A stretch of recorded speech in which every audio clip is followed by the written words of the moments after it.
A lo largo de la historia, la humanidad se ha topado con misterios que desafían la lógica. Manuscritos imposibles de descifrar, criaturas marinas que emergen de las profundidades, desapariciones sin explicación, ataques de la naturaleza que parecen salidos de una pesadilla y tierras que existieron solo en los mapas. Hoy viajaremos a través de 5 enigmas fascinantes que, incluso con el paso de los siglos, siguen sin tener respuesta definitiva. Así que prepárate y vamos a ello. El enigma del códice Rohonk.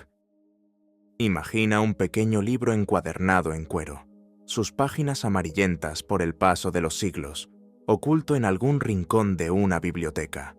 En su interior, cientos de hojas cubiertas con símbolos indescifrables, extraños caracteres alineados con precisión, pero cuyo significado nadie ha logrado comprender. No se trata del famoso manuscrito Voynich, sino de un enigma mucho menos conocido, pero igual de inquietante, el Códice Rohonk. El misterioso volumen salió a la luz en Hungría durante el siglo XIX. En 1838, un conde húngaro llamado Gustav Batthyány donó su biblioteca completa a la Academia de Ciencias de Hungría. Entre sus libros apareció este extraño manuscrito, cuyo pasado era casi un vacío. Se sabía únicamente que había estado guardado en la localidad de Rohonk, hoy Recknitz, en Austria. Pero nada más sobre su autor, su propósito o su procedencia. Simplemente surgió de la nada. Un libro de símbolos desconocidos, esperando ser descifrado. Hoy, el códice descansa en la biblioteca de la Academia en Budapest. Pocos estudiosos han tenido acceso directo al frágil original. Su aspecto físico es modesto, pero su contenido extraordinario. 448 páginas con entre 9 y 14 líneas de escritura cada una, organizadas de derecha a izquierda. Entre el texto aparecen 87 ilustraciones que muestran cruces cristianas, lunas crecientes islámicas y posibles símbolos solares paganos, como si todas las religiones se entrelazaran en sus páginas. El verdadero desconcierto está en la escritura. Casi 800 caracteres distintos, mucho más de los que tiene cualquier alfabeto conocido. Algunos se repiten constantemente, otros aparecen apenas 1 o 2 veces. Esto ha hecho pensar a los investigadores que podría tratarse de un código complejo o incluso de un idioma perdido. Como pista adicional, el papel muestra una marca de agua italiana de la década de 1530, lo que sugiere que, al menos el material, proviene del siglo XVI. Desde su hallazgo, muchos han dudado de su autenticidad. Una teoría sostiene que no es más que una falsificación del siglo XIX, quizá obra de Samuel Nemes, un conocido falsificador húngaro que solía mezclar documentos inventados con antigüedades genuinas. Sin embargo, nunca se ha demostrado su implicación. Más aún, un catálogo de 1743 podría haber mencionado ya este libro, décadas antes del nacimiento de Nemes, lo que pondría en duda la hipótesis del engaño. Por otro lado, quienes creen que es auténtico señalan que el códice no parece un simple garabato arbitrario. Su sistema de símbolos sigue reglas internas, patrones y repeticiones que sugieren un mensaje real codificado. Numerosos intentos de traducirlo han fracasado, desde conexiones forzadas con el sumerio y el húngaro hasta lecturas supuestamente en latín vulgar. Todos ellos se desploman al primer análisis, revelando más deseos nacionalistas que verdadera investigación. Las investigaciones modernas, en cambio, apuntan a otra dirección. Un grupo de expertos húngaros propone que el códice no sea un idioma natural, sino un sistema artificial inventado para ocultar textos religiosos. Según esta hipótesis, sería una especie de devocionario católico que contiene paráfrasis de pasajes del Nuevo Testamento, escrito hacia finales del siglo XVI en un código monástico, algo similar a los lenguajes secretos que usaban ciertas órdenes religiosas para comunicarse en silencio. Y aún así, después de siglos, la realidad permanece intacta. El Códice Ronc continúa siendo un libro que se resiste a ser leído.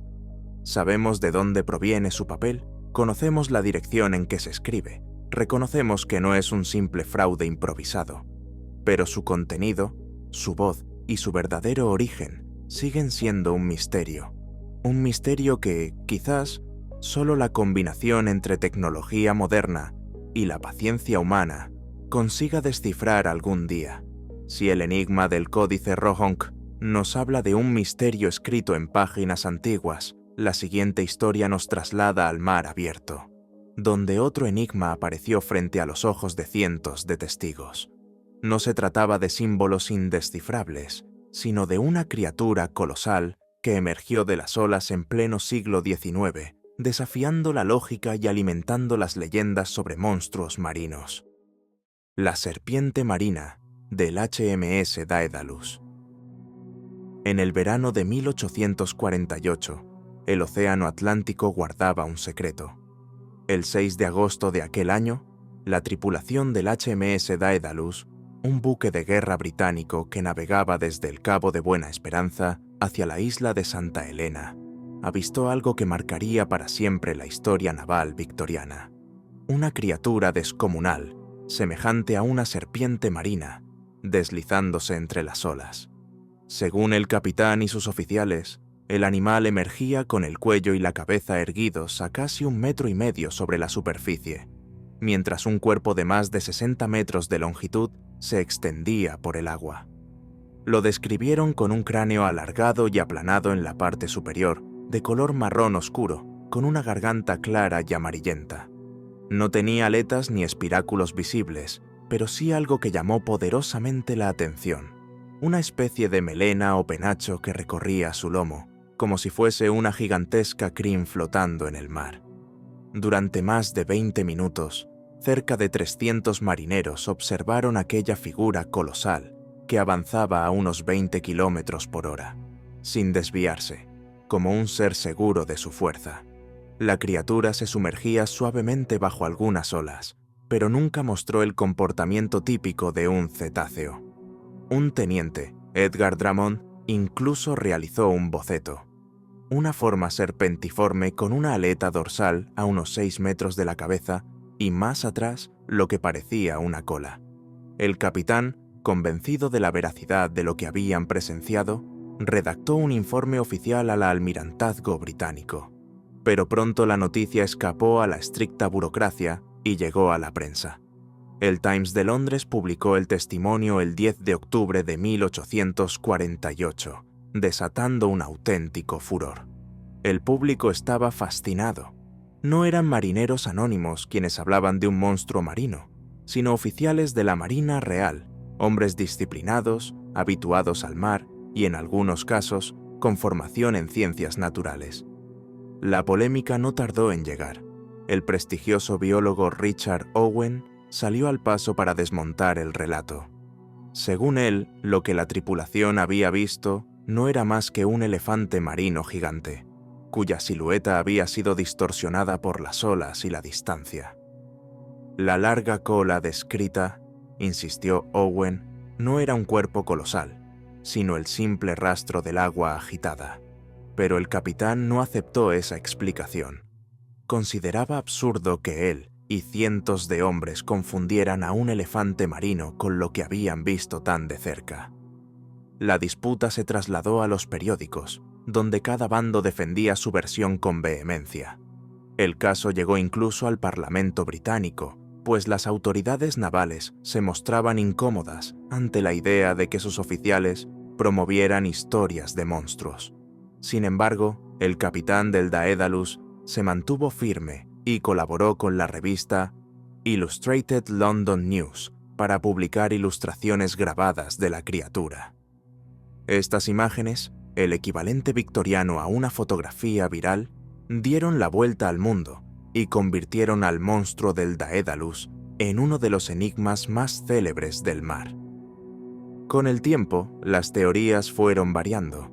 Algunos creyeron que se trataba de un engaño, aunque nada apuntaba a que la tripulación tuviera motivos para inventar semejante historia.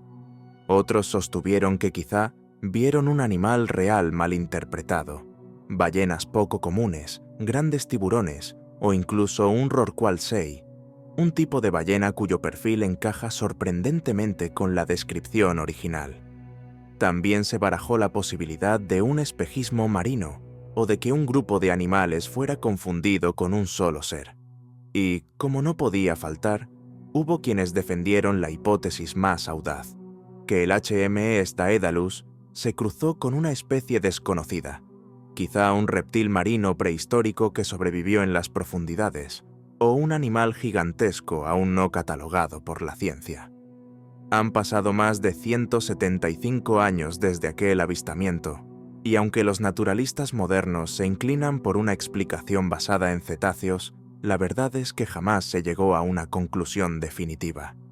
Lo único seguro es que, aquella tarde de agosto de 1848, los hombres del Daedalus quedaron convencidos de haber visto algo que no encajaba en ningún manual de biología. Un misterio marino que todavía hoy sigue surcando las aguas de la imaginación.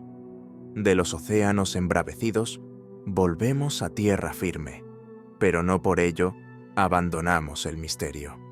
Esta vez no se trata de un monstruo marino ni de un manuscrito indescifrable, sino de una desaparición humana tan repentina que dejó perplejos a diplomáticos, soldados y hasta al propio Napoleón Bonaparte. La historia de Benjamin Bathurst es, hasta hoy, uno de los enigmas más inquietantes del siglo XIX. La desaparición de Benjamin Bathurst.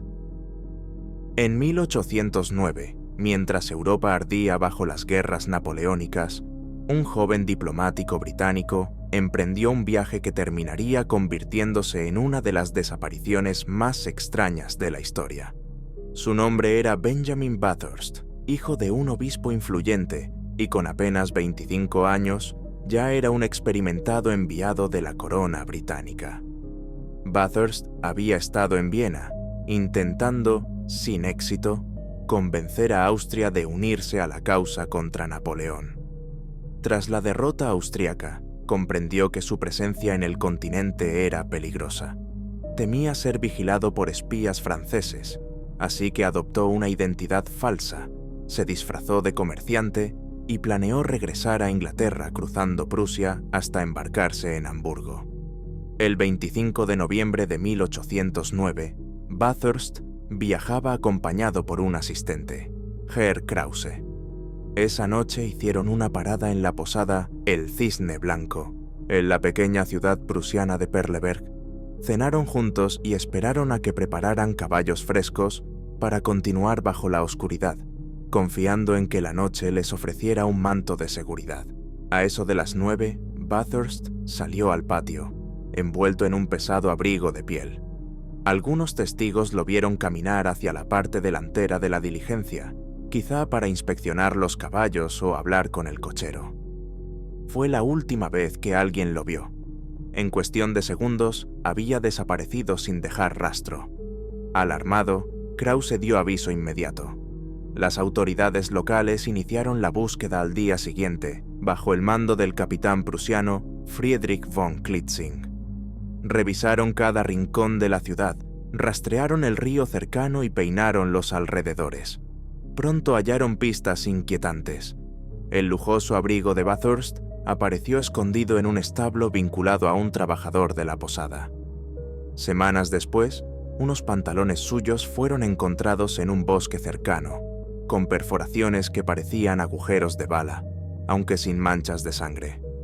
En los bolsillos aún quedaban papeles y una carta dirigida a su esposa. Las sospechas recayeron sobre un empleado de la posada, August Schmidt, en cuya letrina se halló el abrigo. Fue detenido, pero liberado por falta de pruebas. Sin cuerpo, sin arma y sin testigos, el caso se sumió rápidamente en un limbo.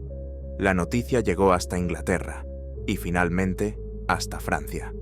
La esposa de Bathurst, Philippa, incluso logró entrevistarse con Napoleón Bonaparte para preguntarle si sus agentes habían secuestrado a su marido. El emperador negó rotundamente cualquier implicación, y nunca se halló evidencia que vinculara al imperio francés con el caso. Aún así, en Inglaterra la sospecha de que se trataba de un crimen político nunca se disipó. Con el paso de los años, se barajaron todo tipo de teorías. La más simple sugiere que Bathurst fue víctima de un robo común. Un viajero con joyas y dinero, en tiempos de guerra, era un blanco tentador. Otros, en cambio, defendieron la hipótesis del espionaje, que fue silenciado por orden de Napoleón. También hubo quienes insinuaron que el diplomático, consumido por la paranoia, pudo haber perdido la razón y huido de su propia misión. Décadas más tarde, en 1852, durante unas obras en Perleberg, se halló un esqueleto bajo el umbral de una casa, con el cráneo fracturado por un golpe contundente. Muchos creyeron que se trataba, por fin, de los restos de Benjamin Bathurst, pero no existían métodos para confirmarlo, y los huesos se perdieron sin ser identificados. Con el tiempo, la leyenda creció. Algunos llegaron a especular que Bathurst había atravesado un extraño fenómeno, como un viaje en el tiempo, dada la brusquedad de su desaparición. Pero lo cierto es que nada sustenta esas versiones fantásticas. Más de 200 años después, el destino del joven diplomático continúa siendo un misterio. Quizás murió a manos de simples ladrones, en una Prusia empobrecida por la guerra, o tal vez fue víctima de una intriga política mayor. Lo único seguro es que, en aquella noche de noviembre de 1809, Benjamin Bathurst se desvaneció en las sombras para nunca regresar. Tras la misteriosa desaparición de Benjamin Bathurst, viajamos ahora hasta Japón, a comienzos del siglo XX. Allí no fue un espía ni un diplomático quien se desvaneció, sino una aldea entera la que quedó marcada para siempre por el terror. Lo que sucedió en Sankebetsu en 1915 no tuvo nada de político ni de sobrenatural. Fue la furia de la naturaleza encarnada en un único animal, un oso gigantesco que convirtió 6 días de invierno en una auténtica pesadilla. El oso demonio de Sankebetsu. En diciembre de 1915, un remoto poblado pionero en Hokkaido, Japón, se convirtió en escenario del ataque animal más sangriento registrado en la historia del país. El episodio pasó a conocerse como el incidente del oso de Sankebetsu, o como algunos lo llaman en Japón, la tormenta del oso pardo. Durante 6 días, un único ejemplar de oso usuri sembró el terror entre los colonos, acabando con la vida de 7 personas e hiriendo gravemente a varias más. La historia comenzó semanas antes, cuando el animal fue sorprendido robando maíz en la granja de la familia Ikeda. Los campesinos intentaron ahuyentarlo, y más tarde un grupo de cazadores consiguió herirlo de un disparo. Creyeron que se retiraría a las montañas para morir o alejarse. Se equivocaban. Lo que lograron fue enfurecer a una bestia de más de 300 kilos y casi 3 metros de altura. El 9 de diciembre, el oso irrumpió en la casa de la familia Ota. Allí se encontraba una mujer y un bebé. El animal destrozó la vivienda, acabó con la vida del pequeño y arrastró a la madre hacia el bosque, donde devoró parte de su cuerpo. La noticia corrió como pólvora, y los hombres del poblado organizaron guardias nocturnas, convencidos de que la criatura regresaría. Y lo hizo. Aquella misma noche volvió al lugar, obligando a los colonos a disparar a ciegas entre la nieve y la penumbra. No lograron abatirlo. Al día siguiente, los vecinos refugiaron a mujeres y niños en la casa de la familia Miyoke, creyendo que allí estarían seguros bajo la vigilancia Asa armada. Pero el 10 de diciembre, el oso atacó de nuevo. La escena fue de pesadilla. El animal rompió ventanas, volcó el fuego del hogar y sumió la casa en la oscuridad. Entre los gritos, el caos y el llanto de los niños, atacó sin piedad. Varias personas murieron, entre ellas 2 pequeños y una mujer embarazada. Solo gracias a la intervención desesperada de los pocos hombres armados, algunos lograron escapar con vida. A esas alturas, los aldeanos ya no hablaban de un simple animal. Creían estar frente a un oso demonio, una fuerza sobrenatural enviada para castigarlos. Las autoridades locales enviaron cazadores expertos y hasta propusieron usar los cuerpos de las víctimas como cebo, idea que las familias, horrorizadas, rechazaron. El 14 de diciembre, tras varios intentos fallidos, un famoso cazador local finalmente logró localizar al oso. Acechando en silencio entre la nieve, disparó 2 veces, una bala en el corazón y otra en la cabeza. El gigantesco animal cayó muerto al pie de un roble. En su estómago hallaron restos humanos. El oso medía casi 3 metros y pesaba 340 kilos.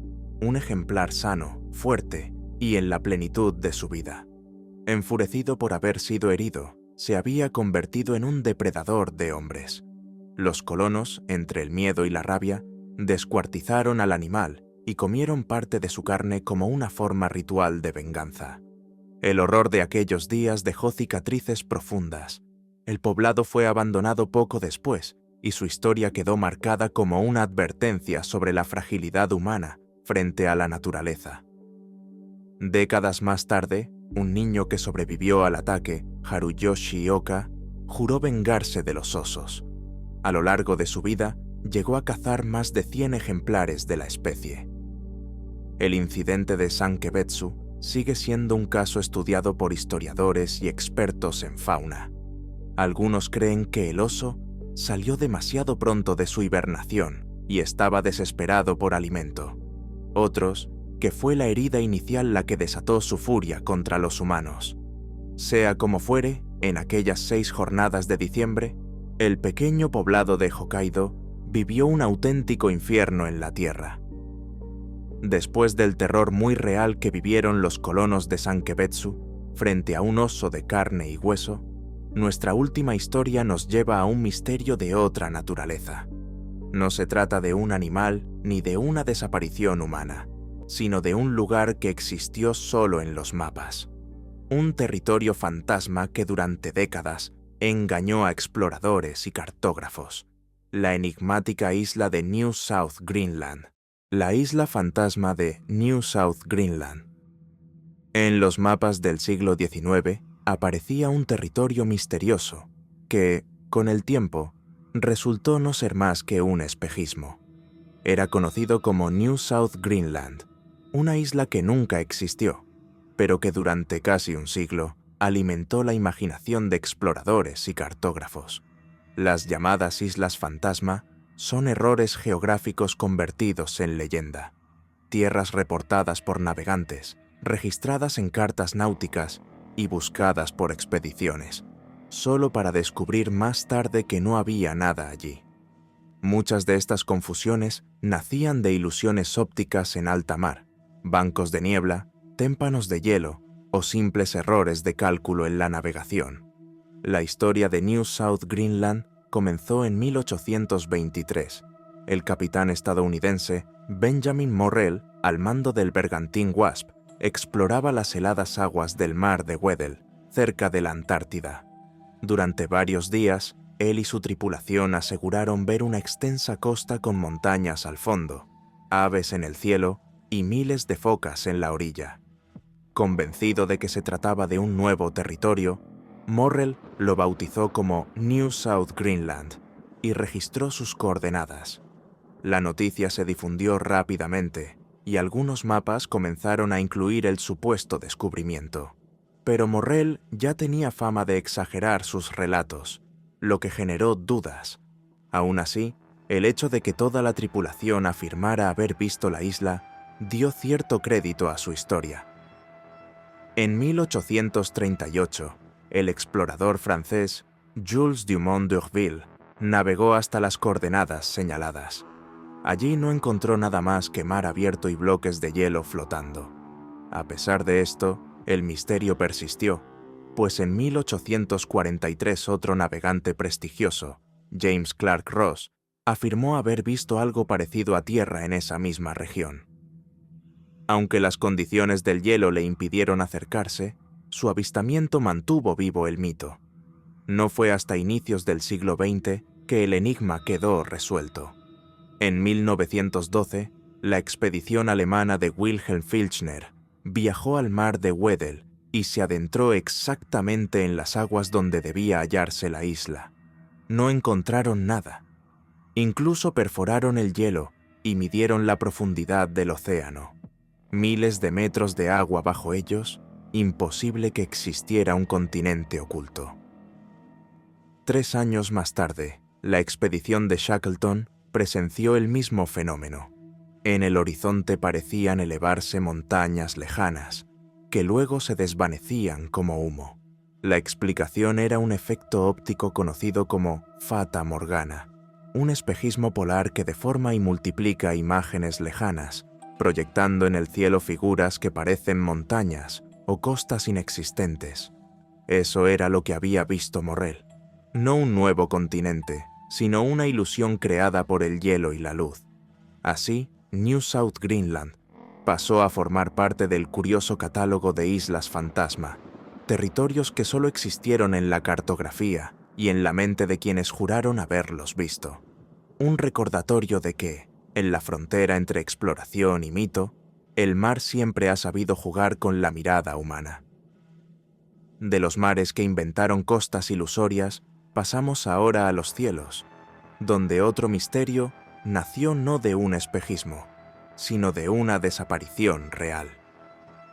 Fue en 1937 cuando una de las mujeres más valientes de la aviación se perdió entre nubes y océanos, dejando tras de sí un enigma que aún hoy sigue sin resolverse: la desaparición de Amelia Earhart. El vuelo perdido de Amelia Earhart. En la década de 1930, Amelia Earhart era un nombre que resonaba en todo el mundo. Alta, de sonrisa franca y mirada decidida, no solo era una aviadora excepcional, sino un ícono de modernidad y valentía. Se convirtió en la primera mujer en cruzar sola el Atlántico en avión, rompió récords de velocidad y distancia, y demostró que los cielos no eran un territorio exclusivo de los hombres. Su popularidad trascendía la aviación. Era autora de libros, conferencista, defensora de los derechos de la mujer y una verdadera celebridad internacional. En 1937, Earhart se propuso el mayor desafío de su carrera: circunnavegar el planeta siguiendo una ruta ecuatorial, mucho más extensa y peligrosa que la mayoría de los vuelos realizados hasta entonces. A su lado llevaba a Fred Noonan, un experimentado navegante con gran conocimiento de los océanos. El viaje estaba minuciosamente planificado, con paradas estratégicas para repostar y descansar. Tras varios contratiempos iniciales, el 2 de julio de 1937 despegaron desde Lae, en Papúa Nueva Guinea, rumbo a la pequeña isla Howland, en mitad del Océano Pacífico. Era un tramo crítico, más de 4.000 kilómetros de mar abierto, sin margen para errores de cálculo. Alcanzar Howland era vital, pues allí esperaba un guardacostas estadounidense, el Itasca, con provisiones de combustible. Las comunicaciones fueron tensas desde el principio. Los operadores del Itasca escuchaban con dificultad a Amelia, mientras ella parecía no recibir las señales que intentaban enviarle. Poco antes de las 8:45 de la mañana, la voz de Earhart transmitió un mensaje que heló la sangre de quienes la oyeron. Estaban volando a baja altitud, con poco combustible, sin poder localizar la isla. Su último mensaje fue claro y angustioso: estamos en la línea 157-337. Repito, en la línea 157-337. Debemos estar sobre ustedes, pero no los vemos. Después, nada más. El silencio que siguió fue devastador. Durante más de 2 semanas, Estados Unidos desplegó la mayor operación de búsqueda marítima y aérea de su tiempo. Barcos de guerra, hidroaviones y exploradores civiles rastrearon miles de kilómetros de océano. No encontraron restos del Lockheed Electra ni señales de vida de la tripulación. Finalmente, la búsqueda fue cancelada. Amelia Earhart y Fred Noonan habían desaparecido en el horizonte. El misterio pronto se convirtió en terreno fértil para las teorías. La hipótesis más aceptada sostiene que se quedaron sin combustible y cayeron al mar cerca de Howland, hundiéndose rápidamente en las aguas profundas del Pacífico. Pero otras versiones no tardaron en surgir. Algunos sugerían que Amelia pudo haber aterrizado de emergencia en la isla Nikumaroro, donde décadas más tarde se encontraron huesos humanos, herramientas improvisadas y restos de zapatos que parecían de los años 30. Sin embargo, las pruebas nunca fueron concluyentes. Más allá de la versión del naufragio, aparecieron teorías más oscuras. Durante la Segunda Guerra Mundial, se extendió el rumor de que Earhart había sido capturada por las fuerzas japonesas, sospechosa de espionaje. Algunos relatos hablaban incluso de una ejecución secreta. Otros sostienen que, tras sobrevivir al aterrizaje, fue rescatada por los japoneses y obligada a vivir bajo una identidad falsa. Incluso en tiempos recientes, investigadores privados han utilizado sonar y submarinos en busca del Electra perdido, explorando las profundidades cercanas a Howland y Nikumaroro. Cada hallazgo potencial despierta titulares, pero hasta hoy ninguno ha aportado la certeza definitiva. Lo cierto es que Amelia Earhart se transformó en algo más grande que una aviadora desaparecida. Se convirtió en mito. Su historia simboliza tanto el espíritu de exploración como la fragilidad de la aventura humana frente a la inmensidad del océano. A más de 80 años de aquel vuelo, Amelia sigue volando, no en los cielos del Pacífico, sino en la memoria colectiva, como un enigma que quizá nunca sea resuelto.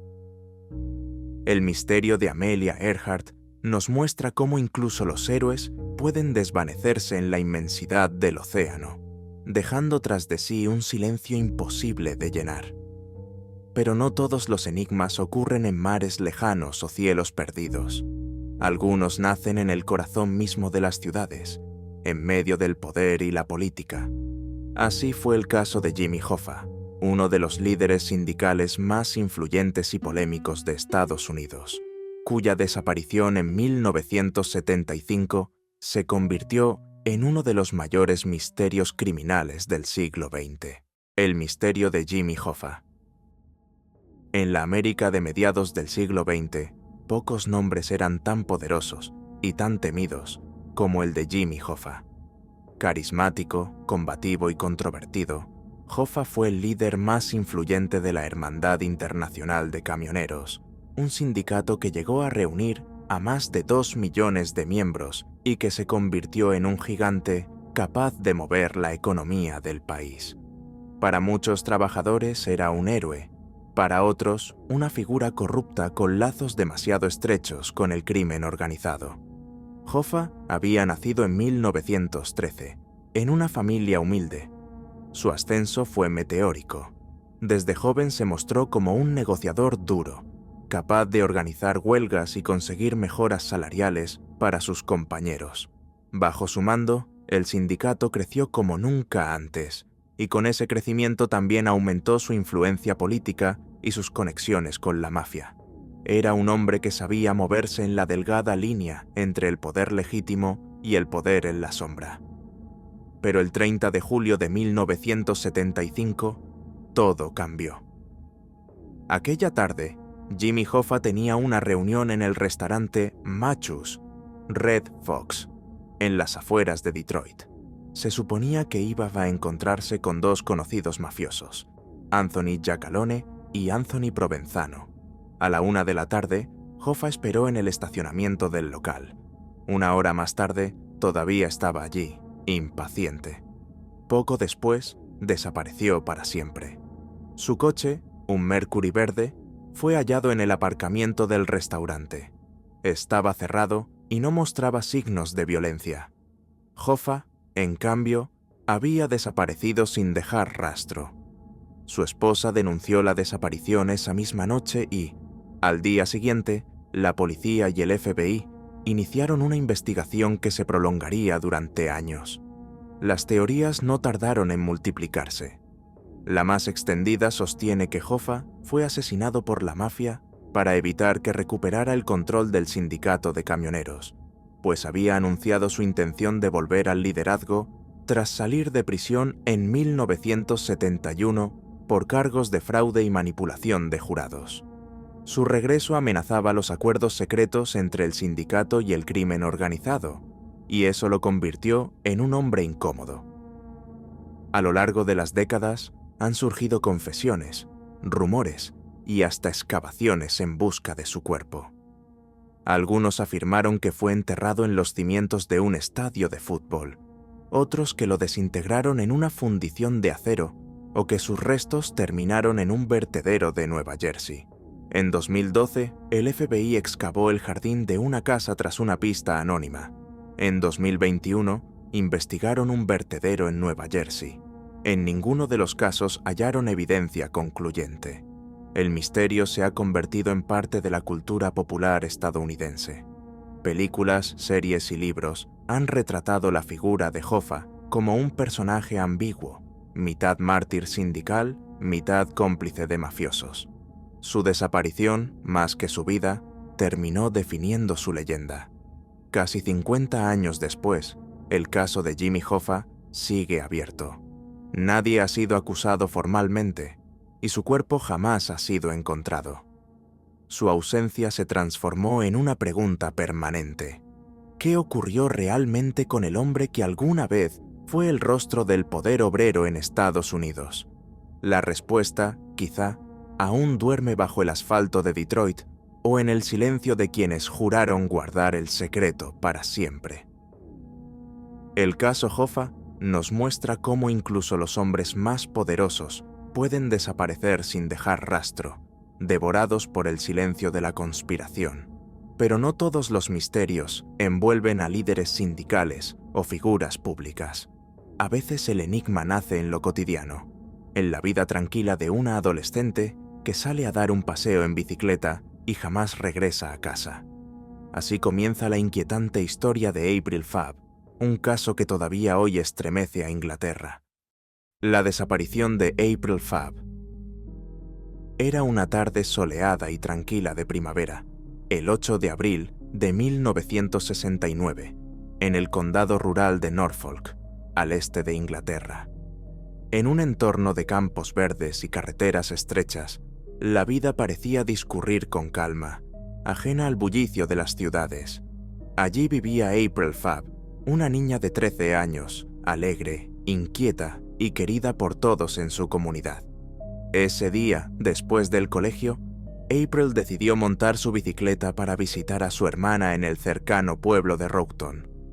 Como gesto cariñoso, llevaba consigo una cajetilla de cigarrillos, un regalo sencillo que nunca llegaría a entregar. Vestía su ropa habitual, sin nada fuera de lo común. Eran las 2 de la tarde cuando salió de casa, pedaleando por los senderos rurales que conocía de memoria. Nadie podía sospechar que aquel trayecto de apenas 3 kilómetros se transformaría en uno de los misterios más duraderos de la historia británica. Un par de horas después, 2 agricultores que trabajaban en los campos encontraron su bicicleta apoyada cuidadosamente contra una valla. No había signos de violencia, ni el menor rastro de lucha. La cadena de la bicicleta no estaba rota, las ruedas intactas y la caja de cigarrillos aún en el portaequipajes. Era como si April hubiera detenido el paseo de manera intencionada y luego hubiera desaparecido en el aire. Cuando la noticia llegó a la familia, el desconcierto se convirtió rápidamente en angustia. La policía inició de inmediato una búsqueda masiva. Más de 400 voluntarios se unieron a las patrullas locales, peinando bosques, granjas, pozos y ríos. Se inspeccionaron casas abandonadas y hasta se interrogó a transeúntes que pudieran haber pasado por la zona. El ejército colaboró con helicópteros y perros rastreadores, y sin embargo, todo fue en vano. Ni huellas, ni ropa, ni un solo indicio que explicara qué había sucedido. Los testigos ofrecieron testimonios vagos. Algunos dijeron haberla visto pedaleando por la carretera poco antes de desaparecer, sonriente y tranquila, como cualquier otra tarde. Después, el vacío. Nadie escuchó gritos, nadie vio un forcejeo, y nadie observó un coche sospechoso detenerse junto a ella. La bicicleta, en perfecto estado, era el único vestigio del recorrido interrumpido. Con el paso de los años, las teorías se multiplicaron. La hipótesis más aceptada sugiere que April pudo haber sido secuestrada por alguien en coche, un atacante que se ganó su confianza o la obligó a subir, marchándose sin dejar huellas.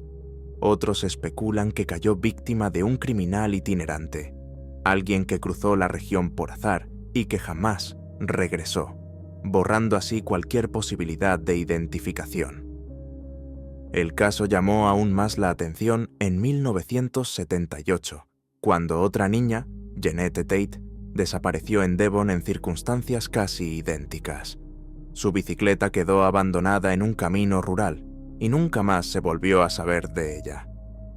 Muchos investigadores han vinculado ambos casos, sospechando de un mismo autor. Se llegó a relacionar la desaparición con el asesino en serie Robert Black, responsable de varios secuestros y muertes de niñas en el Reino Unido, pero nunca se encontraron pruebas firmes que lo conectaran con Avril. A pesar de los años, el caso nunca se cerró. En aniversarios señalados, la policía renovó los llamamientos al público, esperando que algún recuerdo oculto o testimonio tardío arrojara luz sobre aquel día, pero el silencio ha sido absoluto. Hoy, más de medio siglo después, la desaparición de April Fabb sigue siendo un expediente abierto. Para su familia, el dolor de no tener respuestas es tan profundo como el primer día. Para la comunidad, el caso se convirtió en una herida que nunca cicatrizó. Lo más perturbador de la historia es su sencillez. Una niña de 13 años, una bicicleta apoyada en silencio junto a una valla, y luego nada. Un recordatorio inquietante de lo frágil que puede ser la rutina y de cómo un camino cualquiera puede transformarse en la frontera entre la vida cotidiana y el misterio eterno. La desaparición de April Fabb nos recuerda cómo lo cotidiano puede desvanecerse sin explicación, dejando tras de sí un silencio insoportable. Pero algunos misterios no solo hablan de ausencias, hablan de horrores visibles, de crímenes tan macabros que helaron la sangre de una ciudad entera.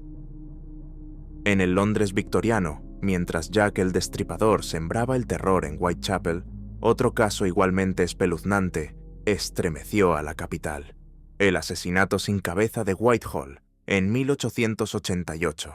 El asesinato sin cabeza de Whitehall. En el otoño de 1888, Londres vivía bajo la sombra del miedo. Las calles de Whitechapel eran escenario de los terribles crímenes de Jack el Destripador, pero mientras la ciudad estaba absorta en esos asesinatos, otro caso igualmente perturbador surgió en pleno corazón de la capital británica. Fue conocido como el misterio de Whitehall, el hallazgo de un cuerpo desmembrado, cuidadosamente oculto, cuyo asesino jamás fue identificado.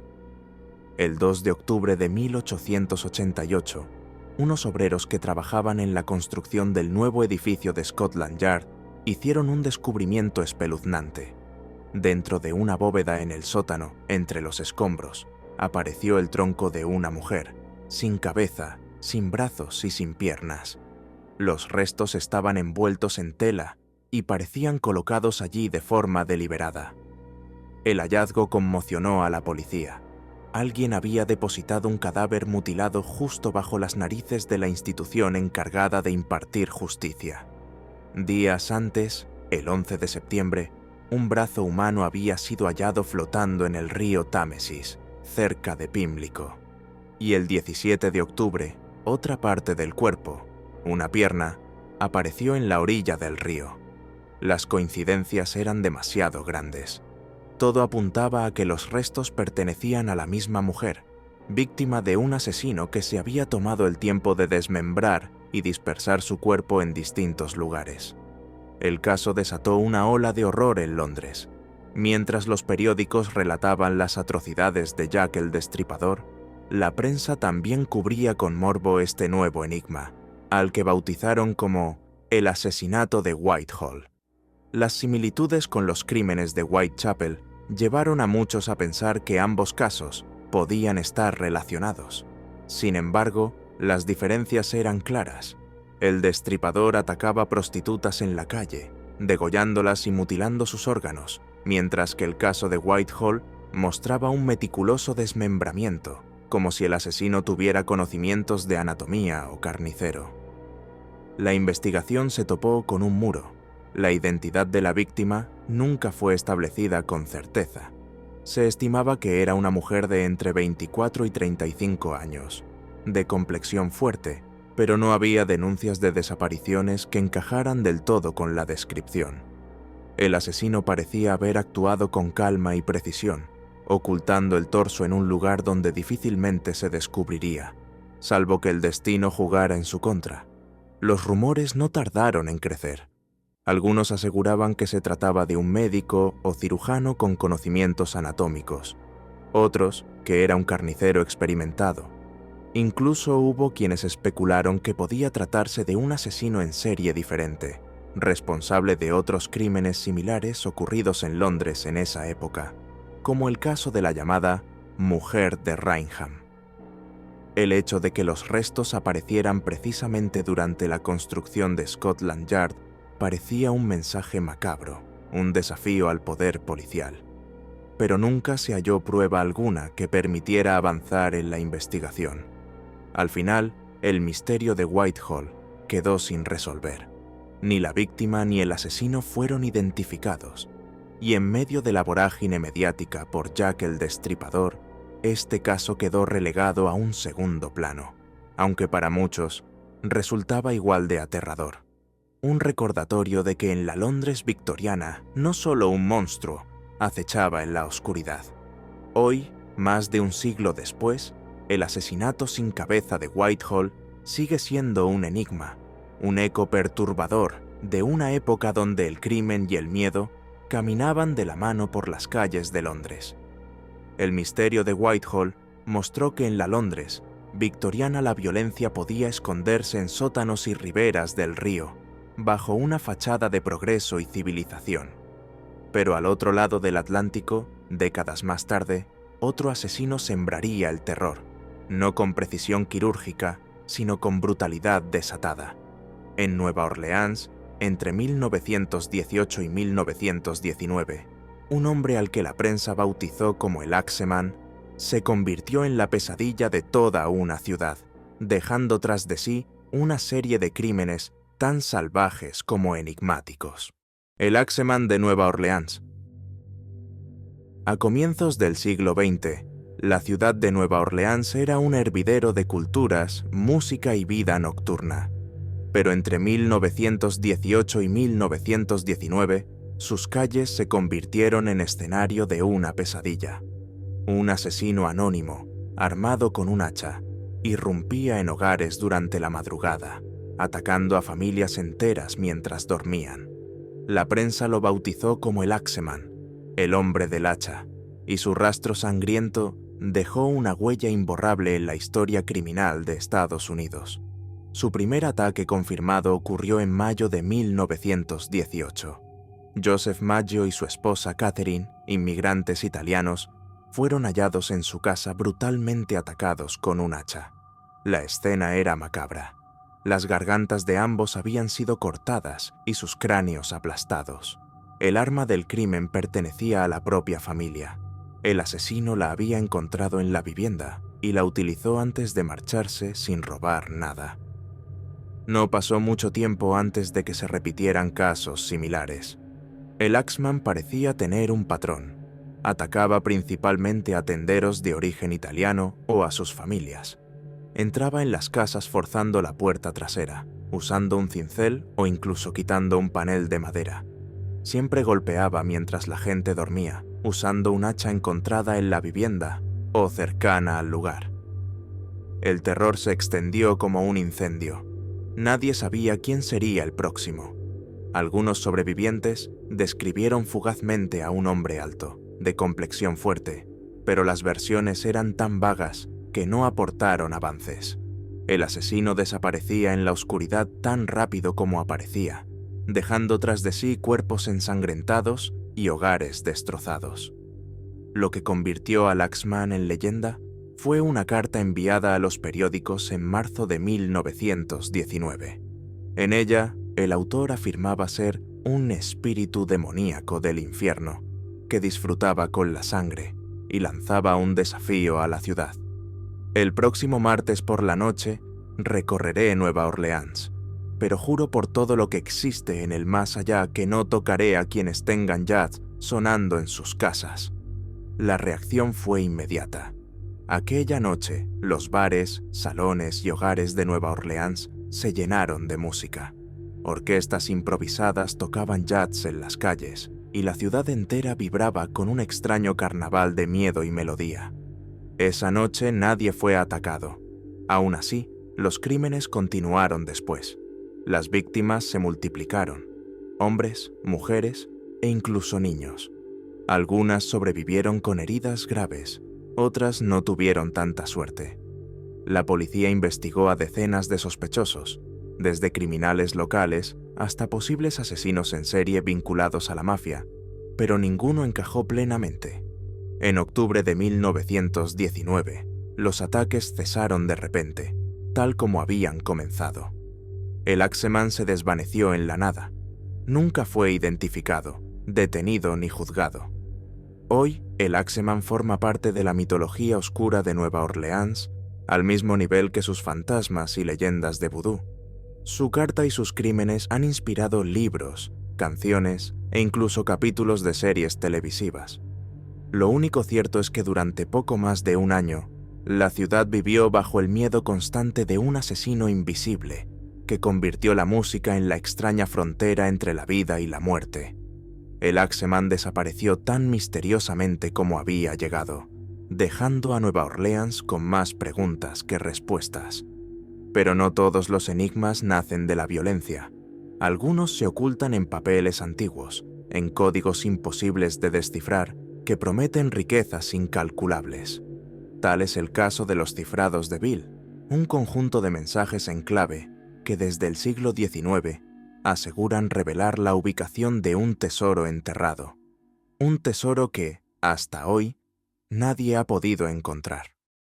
Los cifrados de Bill y el tesoro perdido. En la América del siglo XIX, cuando los buscadores de oro y aventureros recorrían el país en busca de fortuna, surgió una historia que hasta hoy mantiene en vilo a cazadores de tesoros y criptógrafos. Se trata de los cifrados de Bill, un conjunto de mensajes en clave que prometen revelar la ubicación de una riqueza incalculable enterrada en algún lugar de Virginia. La leyenda comienza en 1817, cuando un hombre llamado Thomas J. Bill lideró una expedición hacia las tierras del oeste en busca de oro y plata. Según el relato, Bill y sus compañeros encontraron una mina en las montañas de Nuevo México y extrajeron una enorme cantidad de metal precioso. Preocupados por la seguridad de semejante tesoro, lo trasladaron a Virginia y lo enterraron en un lugar secreto, confiando a Bill la responsabilidad de proteger la ubicación. Años más tarde, Bill entregó a un posadero de Virginia una caja de hierro cerrada, con la instrucción de no abrirla hasta pasadas varias décadas, si él no regresaba. El hombre obedeció y, cuando finalmente abrió la caja, encontró 3 hojas llenas de números aparentemente aleatorios, los famosos cifrados de Bill. Uno de ellos fue descifrado. Revelaba el contenido del tesoro, supuestamente enterrado en una caja fuerte de piedra bajo tierra. Según el texto, allí yacían miles de libras de oro, plata y joyas, una fortuna que hoy equivaldría a decenas de millones de dólares. Los otros 2 mensajes, sin embargo, contenían la ubicación exacta y la lista de los socios de Bill. Nadie ha podido descifrarlos con éxito. Desde entonces, generaciones de aventureros han intentado romper el código, Algunos lo intentaron con métodos clásicos de sustitución de letras, otros con complejas técnicas matemáticas. Se han gastado fortunas y dedicado vidas enteras a descifrar los números, pero hasta hoy el misterio sigue intacto. No han faltado los escépticos. Muchos historiadores creen que toda la historia es un engaño creado para vender folletos en el siglo XIX, aprovechando la fiebre por los misterios y tesoros ocultos. El panfleto original, publicado en 1885, pudo haber sido una obra de ficción disfrazada de historia real. Otros sostienen que los códigos son tan sofisticados que podrían haber sido diseñados simplemente para ser indescifrables. Aún así, el mito persiste. A lo largo de los años, cazadores de tesoros han cavado en los campos de Virginia, convencidos de que la fortuna sigue esperando bajo tierra. Ninguno ha encontrado nada. Los cifrados de Bill son, en esencia, un espejo de nuestra obsesión con los secretos y las riquezas ocultas. Tal vez nunca existió ningún tesoro. Tal vez está enterrado aún, esperando al único capaz de leer sus claves. Sea como sea, los números de Bill siguen siendo un reto indescifrable que une la codicia con la esperanza. El misterio de los cifrados de Bill nos habla de la obsesión por un tesoro escondido, una riqueza quizá inexistente que sigue tentando a buscadores hasta hoy. Pero no todos los enigmas del pasado giran en torno al oro o la plata. En ocasiones, el miedo más profundo no surge de la codicia, sino de la enfermedad y la superstición. Así ocurrió en Nueva Inglaterra, donde a finales del siglo XIX, comunidades enteras vivieron aterrorizadas por lo que llamaron el pánico vampírico, convencidas de que los muertos regresaban de sus tumbas para consumir la vida de los vivos. El pánico vampírico en Nueva Inglaterra. A finales del siglo XIX, en los campos de Nueva Inglaterra, el enemigo más temido no era un criminal ni un invasor, sino una enfermedad silenciosa, la tuberculosis, conocida entonces como consunción. Era una dolencia devastadora que hacía que las víctimas se debilitaran poco a poco, perdiendo peso, energía y finalmente la vida. Para las comunidades rurales de la época, incapaces de comprender el origen del mal, aquello parecía obra de fuerzas sobrenaturales. El miedo se transformó en superstición.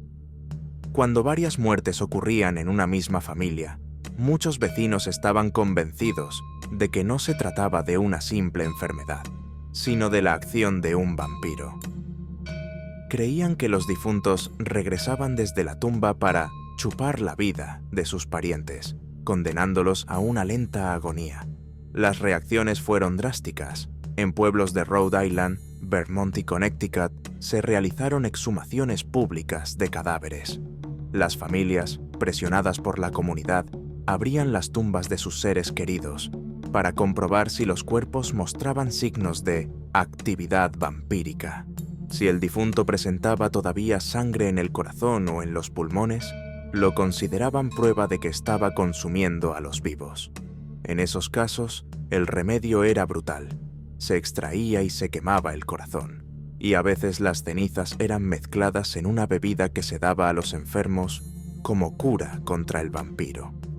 El caso más célebre ocurrió en 1892 en el pequeño pueblo de Exeter, Rhode Island. Allí, la joven Mercy Brown murió de tuberculosis después de que su madre y su hermana también sucumbieran a la enfermedad. Cuando su hermano cayó enfermo, los vecinos convencieron a la familia de que Mercy se había convertido en un vampiro. Abrieron su tumba y hallaron su cuerpo relativamente bien conservado, explicable por el frío invernal. Para los supersticiosos, aquello fue suficiente. Extrajeron su corazón y su hígado, los quemaron, y las cenizas fueron dadas a su hermano enfermo como remedio. No sirvió de nada. Él también murió poco después. Estos rituales, tan extraños como perturbadores, continuaron en algunas zonas rurales hasta principios del siglo XX, mucho después de que la ciencia médica ya hubiese identificado a la tuberculosis como una infección bacteriana. La práctica era un intento desesperado de dar sentido al sufrimiento, de culpar a algo tangible, un supuesto vampiro, en lugar de enfrentarse a una enfermedad invisible.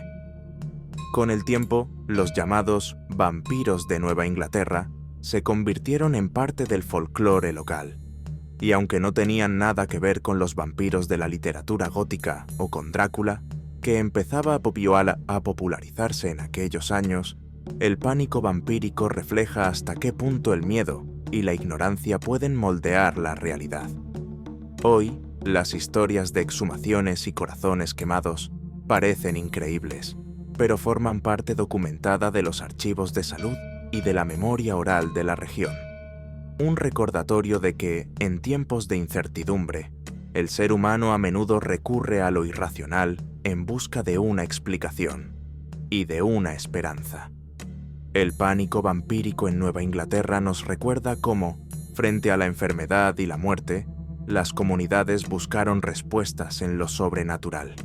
Pero no siempre los misterios están ligados a la superstición popular. A veces, envuelven a las mentes más brillantes de la ciencia.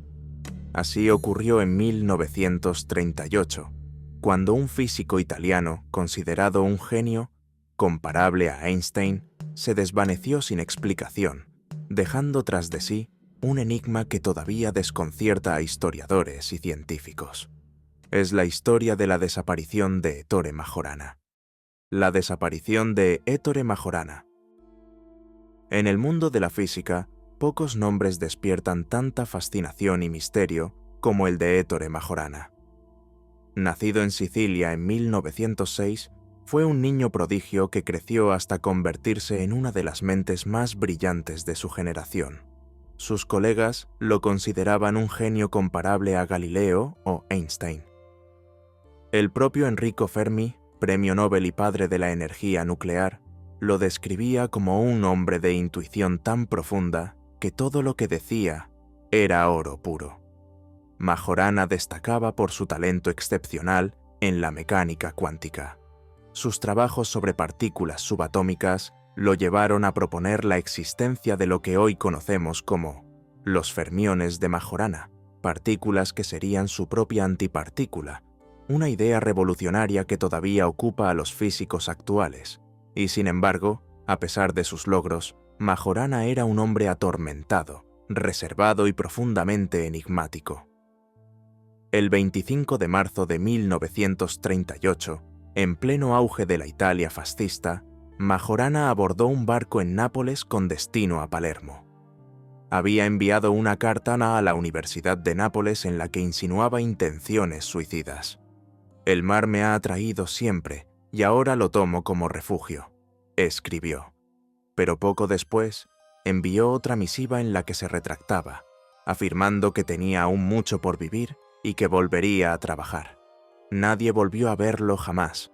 Su camarote en el barco fue revisado, y aunque algunos pasajeros afirmaron haberlo visto, la información era confusa. Lo cierto es que, al llegar a Palermo, Majorana había desaparecido sin dejar rastro. La policía investigó la posibilidad de un suicidio en alta mar, pero no se encontró cuerpo. También se exploró la hipótesis de una huida voluntaria. ¿Había escapado para vivir en el anonimato, cansado de la presión académica y política? Con el tiempo, las teorías se multiplicaron.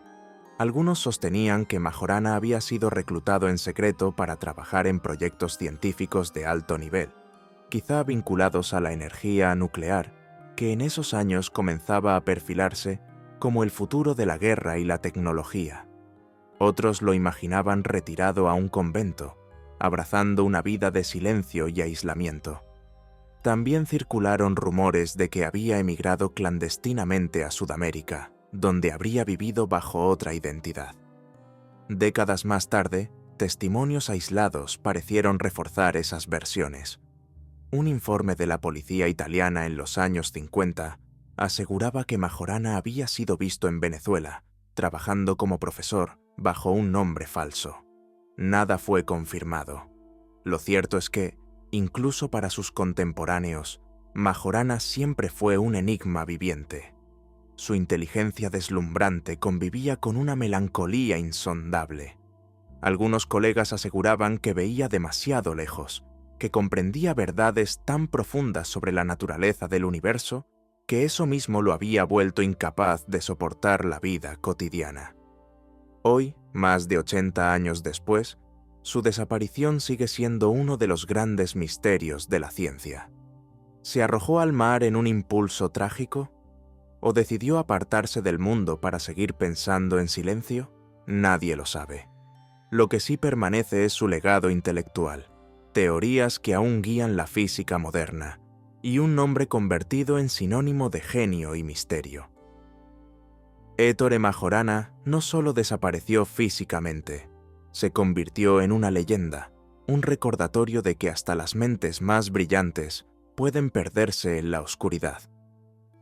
A lo largo de estas 13 historias, hemos recorrido enigmas que viajan desde manuscritos indescifrables y criaturas marinas imposibles, hasta desapariciones sin explicación y terrores que nacieron de la superstición o de la propia genialidad humana.